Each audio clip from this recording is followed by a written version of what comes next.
जी हर दोस्तों, मैं हूं कंवर चीमा। उम्मीद है आप लोग ठीक होंगे। दोस्तों, पाकिस्तान के अंदर पॉलिटिकल ड्रामा तो चलता रहता है, लेकिन आज बड़ा इंपॉर्टेंट डे है क्योंकि आज पाकिस्तान की जो पार्लियामेंट है वो सुप्रीम कोर्ट को अपने ताबे करना चाहती है। पाकिस्तान की पार्लियामेंट ने ये कहा है कि हम नई कॉन्स्टिट्यूशनल अमेंडमेंट लेके आएंगे। गो कि हुकूमत के पास वोट मौजूद नहीं है, लेकिन हुकूमत ने ये भी सुनने में आया कि बहुत सारे जो सेनेटर्स थे और जो मेंबर नेशनल असेंबली थे जो दूसरी पार्टीज के थे, उनको किसी ना किसी तरीके विद जिसे वो कहते हैं ना हुक और क्रुक अपने पास रखा हुआ था। कहीं तो अपोजिशन जमातें कहती हैं हमारे सेनेटर्स और मेंबर नेशनल असेंबली को अगवा कर लिया गया। इस हद तक बातें पाकिस्तान के अंदर रिपोर्ट हो रही हैं। अब क्वेश्चन ये है कि क्या बिलावल भुट्टो जरदारी पाकिस्तान के नए वजीर आजम है? ये बड़ा एक अचंभे का सवाल है, लेकिन सुनने में आ रहा है, कई लोगों का ये कहना है, बड़े क्रेडिबल लोगों का शायद ये मैंने कहना है कि ये जो मौजूदा सेटअप है इसमें 2.5 साल बिलावल भुट्टो जरदारी वजीर आजम रहेंगे और 2.5 साल जो मौजूदा वजीर आजम है शहबाज शरीफ साहब, वो वजीर आजम रहेंगे। अब देखना यह है कि ये जो पाकिस्तान के अंदर जो कानून अमेंडमेंट्स आ रही हैं उसमें मोटी सी चीज़ क्या है? मोटी सी चीज़ ये है कि दो इम्पोर्टेंट जजेस हैं जिनको कहते हैं कि मिलिट्री इस्टेब्लिशमेंट नहीं चाहती और पाकिस्तान की मौजूदा पॉलिटिकल सेटअप नहीं चाहता कि वो चीफ जस्टिस आए, क्योंकि जो मौजूदा सेटअप है जिसके तहत चीफ जस्टिस वो होता है जो सबसे ज़्यादा सीनियर होता है। जो मौजूदा चीफ जस्टिस हैं वो 25 अक्टूबर को रिटायर हो रहे हैं थोड़े दिनों बाद। तो जो नए चीफ जस्टिस आएंगे वो है जो कि एंटी हुकूमत है और एंटी इस्टेब्लिशमेंट है। इसीलिए ये सारी की सारी जो अमेंडमेंट्स हैं पास करवाई जा रही हैं। अब तरीका ये है, ये पहले ये होता था कि पहले जो सीनियर मोस्ट चीफ जस्टिस होते थे वो ऑटोमेटिक चीफ जस्टिस बन जाते थे और उनकी जितनी रिटायरमेंट की एज रहती थी वो चीफ जस्टिस रहते थे। लेकिन अब क्या है, अब हुकूमत ये जो अमेंडमेंट्स लेके आ रही है उसमें 3 सीनियर मोस्ट जजेस को चुना जाएगा। पार्लियामेंट एक कमेटी बनाएगी और उस कमेटी के जरिए तमाम जो लोग बैठेंगे वो चीफ जस्टिस का इंतखाब करेंगे। फिर वो प्राइम मिनिस्टर के पास जाएगी और प्रेसिडेंट उसको नोटिफाई कर देंगे। कहा जा रहा है कि आज का दिन पाकिस्तान की जो जमहूरियत है उसके लिए एक डार्क डे है।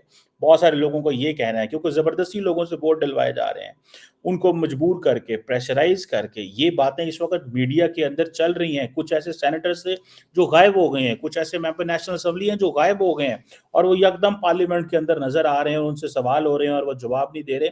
इस वक्त इस तरह की सिचुएशन हमारे सामने है। अब क्वेश्चन ये है, ठीक है जी, कि जो सुप्रीम कोर्ट है उसके ऊपर जब पाकिस्तान की पार्लियामेंट अपना कंट्रोल चाहती है, डेफिनेटली देखें ये मुमकिन नहीं हो सकता जब तक पाकिस्तान की जो स्टैब्लिशमेंट है वो इसके पीछे ना होती। बहुत सारे जजेस जो हैं उन्होंने जो तबाही मचाई है पाकिस्तान के अंदर, मैं समझता हूँ आज की जो कॉन्स्टिट्यूशनल अमेंडमेंट है ये जजेस की जो सियासत थी ये उसकी वजह से सारा कुछ हो रहा है। जजेस जो थे वो इमरान खान की सपोर्ट में बाहर निकल आते थे। जजेस जो थे या हुकूमत के साथ होते थे या अपोजिशन के साथ होते थे। जजेस अपना काम ही नहीं करते थे। जजेस माजी के हों या मौजूदा जजेस हों, ये रिस्पॉन्सिबल हैं आज के इस काला दिन जो डार्क डे जिसके बारे में कहा जा रहा है।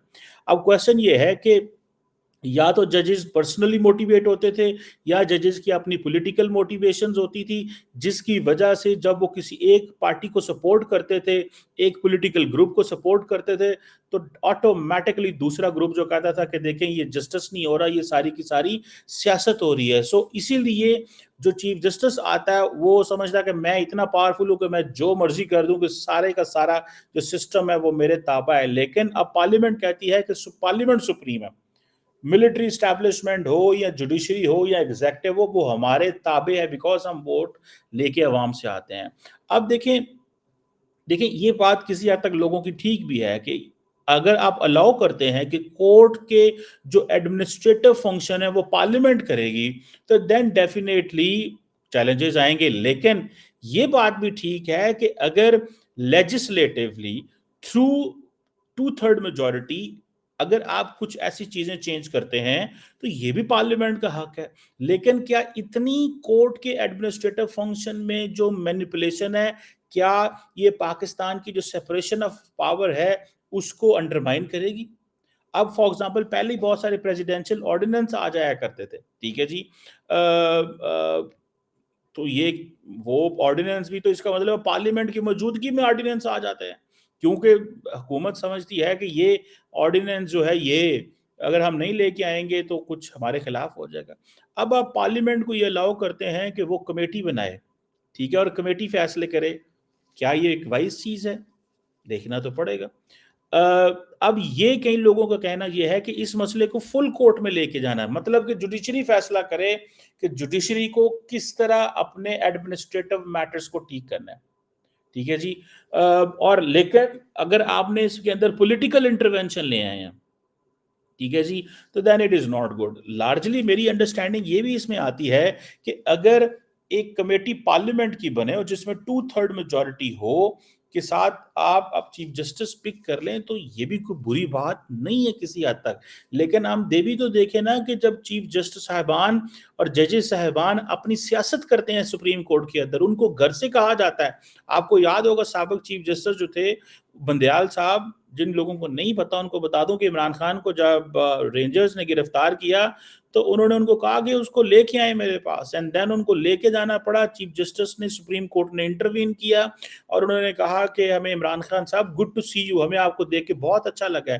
تو جب پہلے ہی آپ ججز جو ہیں ان کی پوزیشن کلیئر ہو جائے اور ججز سیاست کرنی شروع کر دیں اور ججز جو ہے وہ ایگزیکٹو کے معاملات میں انٹروین کرنا شروع کر دیں تو پھر ججز کی پاور بھی کلپ تو کی جا سکتی ہیں۔ سو میرا خیال ہے کہ پاکستان کے اندر تمام ادارے جو ہیں وہ اپنی پاورز کو سے جسے وہ کہتے ہیں نا مس یوز کرتے ہیں، تمام ادارے، جس کی وجہ سے دیکھ لیں جس کے پاس زیادہ طاقت آئی ایگزیکٹو اینڈ لیجسلیچر مل کے انہوں نے جوڈیشری کو پیچھے کر دیا، اور جب جوڈیشری کے پاس زیادہ پاور آتی ہے بیسیکلی یہ ایک انٹرا انسٹیٹیوشنل کرائسس ہے پاکستان کے اندر جو حل نہیں ہو رہا، جو parliament with the support of the some of the executive, some of the military is basically pushing back the judges. ججز کو دیوار سے لگایا جا رہا ہے بیکاز ججز نے پولیٹیکل پارٹیز کا ساتھ چن لیا تھا، اور یہ جو جوڈیشل افیئرز ہیں اس میں اب ظاہری بات ہے کہ انٹرونشن ہے۔ اب ایک بات میں اس میں مانتا ہوں، کسی حد تک کورٹ کی انڈیپینڈنس کی بات ہو رہی ہے، کیا کورٹس نے اپنے آپ کو آزاد رکھا؟ کیا کورٹس نے وہ کام کیا جو کورٹس کا تھا؟ جوڈیشل اٹانومی پہ آج کویسچن آ رہے ہیں۔ لیٹس سی مستقبل میں یہ جوڈیشل اٹانومی جو ہے وہ کتنی کمپرومائز ہوتی ہے یا کیا ہوتا ہے، لیکن مسئلے تو ہیں۔ اب دیکھیں پارلیمنٹیرینز جو ہیں ان کے اوپر بھی کویسچن مارک ہے کہ کیا یہ امینڈمنٹس ٹھیک ہیں؟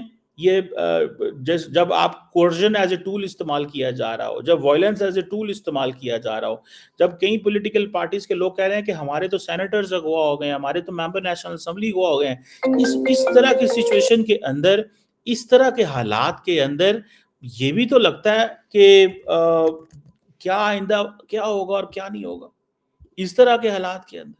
جب کورژن ہو، وائلنس ہو، تو لوگ پریشان تو ہوتے ہیں کہ کیا ہوگا اور کیا نہیں ہوگا۔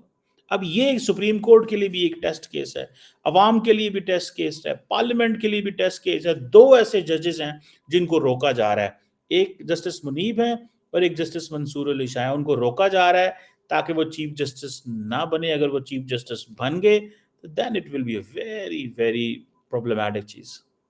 اب کیا جوڈیشل انڈیپینڈنس تو جو ظاہری بات ہے کہا جا رہا ہے اس کے اوپر ایک اسالٹ ہے، کیا یہ جو کانسٹیٹیوشنل امینڈمنٹ ہیں یہ سٹرائک ڈاؤن ہو سکتی ہیں؟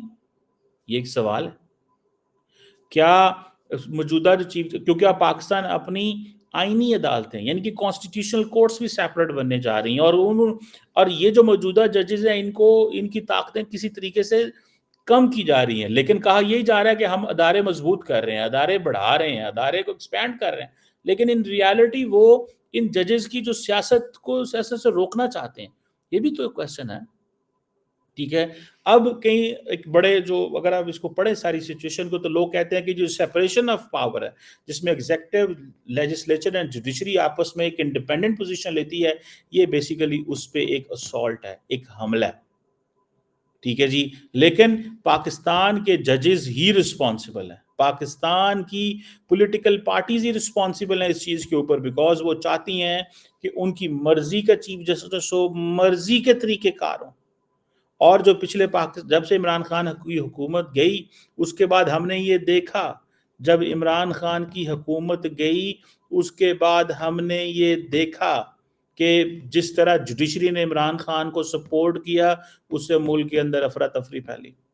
جوڈیشری نے بالکل ایک جگہ کوئی جو ہے وہ कॉन्स्टिट्यूशन की इंटरप्रिटेशन कर दी, दूसरी दफा कॉन्स्टिट्यूशन की कुछ और इंटरप्रिटेशन कर दी, जस्ट बिकॉज एक पॉलिटिकल पार्टी को फायदा दिलाने के लिए। और आज फिर देख लें, आज फिर एग्जीक्यूटिव ने, एस्टैब्लिशमेंट ने और जो लेजिस्लेचर ने पकड़ के उन तमाम चीफ जस्टिस और उन तमाम जजेस को इस पोजीशन में लाके खड़ा कर दिया है कि अब वो इस अब एक क्वेश्चन, एक पॉलिटिकल एक्टर से, जारी बात है बिलावल भुट्टो जरदारी जिनका मैं नाम ले रहा हूं, उनके बारे में कहा जा रहा है कि he is very active, young, dynamic, उनकी बड़ी एफर्ट है। लेकिन एक बहुत ज्यादा क्वेश्चन था कि वो सारी कॉन्स्टिट्यूशनल अमेंडमेंट क्यों करवाना चाहते हैं, why is he interested, why, because क्योंकि उनके फादर प्रेसिडेंट हैं, उनके फादर प्रेसिडेंट हैं, ये सुनने में आ रहा है, सुनने में क्या आ रहा है बिल्कुल, लेकिन उनके कोई बंदा हुकूमत का हिस्सा नहीं है, लेकिन उन्होंने हुकूमत को सपोर्ट किया हुआ है। होगा ये 1.5 साल बाद तकरीबन कि जब बिलावल भुट्टो जरदारी प्राइम मिनिस्टर बन जाएंगे तो जो मौजूदा हुकूमत है ये इनको सपोर्ट करेगी, लेकिन प्रेसिडेंट उस वक्त कोई और होगा, उस वक्त प्रेसिडेंट कोई और होगा। हो सकता है मौलाना फजलुर रहमान एक जो मजहबी जमात के हेड है वो ही जो है वो प्रेसिडेंट हो। So it's a very interesting situation, क्योंकि बिलावल भुट्टो जरदारी इस वक्त मिनिस्टर नहीं है, फॉरेन मिनिस्टर नहीं है, उनकी पार्टी का कोई बंदा इस वक्त फेडरल मिनिस्टर नहीं है, लेकिन वो इतने एक्टिव थे इस सारे सिस्टम के अंदर, इस सारी सिचुएशन के अंदर, कि लोग ये महसूस करते हैं, लोगों ने ये समझा कि he is the ultimate beneficiary. ये क्यों इतने एक्टिव हैं, ये काम तो हुकूमत को करने चाहिए, ये काम तो मिनिस्टर को करने चाहिए, बट ये काम बिलावल क्यों कर रहे हैं। सो ये जो तासुर जा रहा है उनके बारे में, वो तासुर ये है कि he is doing it because he has been asked, उनको ये कहा गया है, उनको ये कहा गया है कि पायन तुसी एक काम कर लो, तो फायदा होएगा, कल में आपको मदद की जाएगी, कल आपको सपोर्ट दी जाएगी, ये चीज वो कह रहे हैं। सो लेट्स सी, ये जो बिलावल भुट्टो जरदारी जो है जिसे वो कहते हैं ना कि चीज है, एनी हाउ लेट्स सो क्या होता है आइंदा आने वाले दिनों में, बट फॉर अ मोमेंट, ठीक है ना जी, जिसे वो कहते हैं ना, असल बात ये है पाकिस्तान के अंदर कि एक जंग है, एक लड़ाई है, एक इंट्रा, जिसे कहते हैं ना, एक इंट्रा इंस्टीट्यूशनल जंग है जो थमने को नहीं आ रही, और जो जिस तरफ ज्यादा ताकत आती है वो दूसरे को दबोच लेता है। तो वो जो सेपरेशन ऑफ पावर है, it is not working, I wish it can work. इसलिए मुझे लग रहा है कि बिलावल भुट्टो जरदारी ने जितना एक्टिवली इस अमेंडमेंट में, कॉन्स्टिट्यूशनल अमेंडमेंट में काम कर रहे हैं, he is the next prime minister 1.5 साल के बाद, नॉट नाउ, 1.5 साल के बाद, because he is the beneficiary, वो सिस्टम के बेनिफिशियरी हैं, क्योंकि राइट नाउ वो फेडरल गवर्नमेंट में कुछ भी नहीं है स्वाय प्रेसिडेंट के, यहाँ उन्होंने 2 गवर्नर लिए हुए हैं मुख्तलिफ जगहों। देखते हैं कि क्या फॉर्मूला बनता है।